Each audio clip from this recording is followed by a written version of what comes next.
was successfully tried and convicted for the murder of 2 people.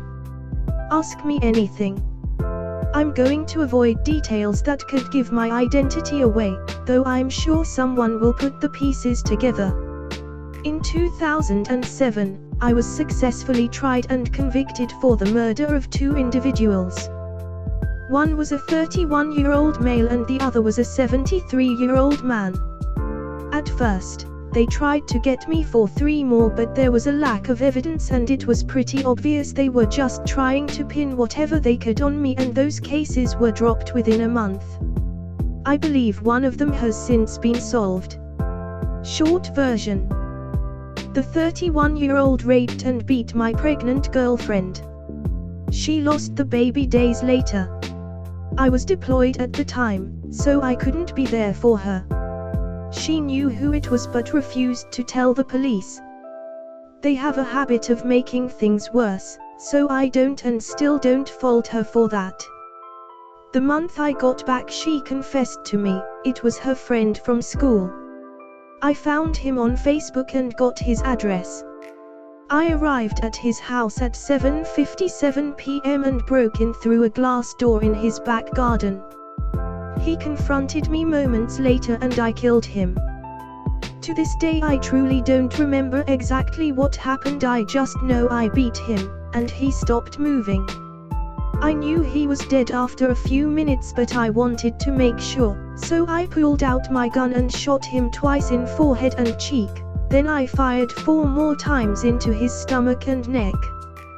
This next part is the part I regret. His 73-year-old father confronted me with a shotgun. All I really saw was the gun, so I shot him in the chest. He died instantly.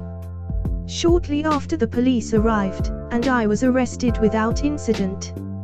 I served 12 years of a 23-year sentence and was released earlier this year. I was very lucky in the way I was treated by the legal system in my country. That's the short version, I guess. Edit. Not going to answer anything related to my location. Please stop asking what country I'm from. Also, stop victim blaming my girlfriend. She didn't ask for it, and she didn't cheat. She left that encounter with a skull fracture, broken ribs and the death of our child. She did not do anything wrong. How was prison? First one was easy, posh, naive guards and lots of wannabe kids posing as gangsters. The second one was a bit rougher but I fitted in easily enough. Only ever had one fight and the other guy came out very badly. I had no other issues with people. Loneliness sucked though. Is it possible to make friends in prison? Yes, but you can't ever properly trust them. What do you do now? Have you had trouble finding employment? What does your family/friends think? How old are you now? Bike mechanic. Yes and no, never going to be able to get a regular job, but there are programs in place that help people like me. Most of my friends served with me and don't judge me for what happened. I don't have any biological family. I'm in my 30s. Did you say anything to the rapist before you attacked him? No, I wanted to kill him, so that's all I did. He had nothing useful to say anyway. Should have let him know why he was about to die. He probably knew though. I don't feel sorry for him. What do you think is gonna happen? You go around raping people. He definitely knew. Are you sorry for what you did? About those others' murders, you said one was solved, but what about the others? Why did they accuse you and did you do it? I regret killing the 73-year-old man. He was trying to defend his child, and he wasn't responsible. I don't regret killing the 31-year-old male, and I would do it all over again if I had a time machine. He deserved it. Sorry, just realized you never addressed my second question.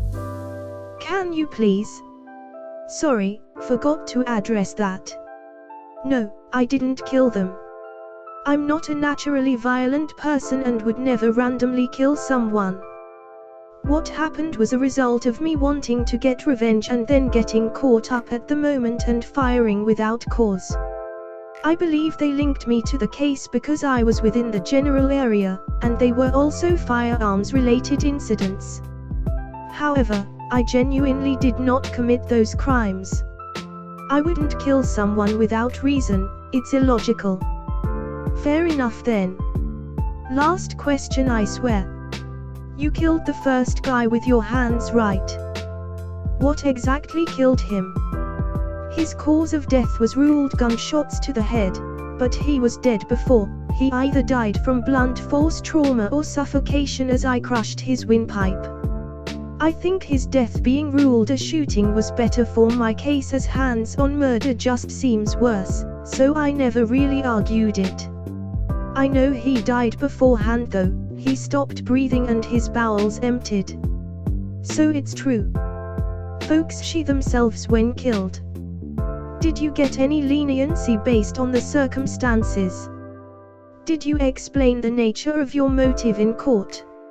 I was certainly treated better due to my service and certain actions I took during my service, along with the fact my emotions were heightened due to what happened.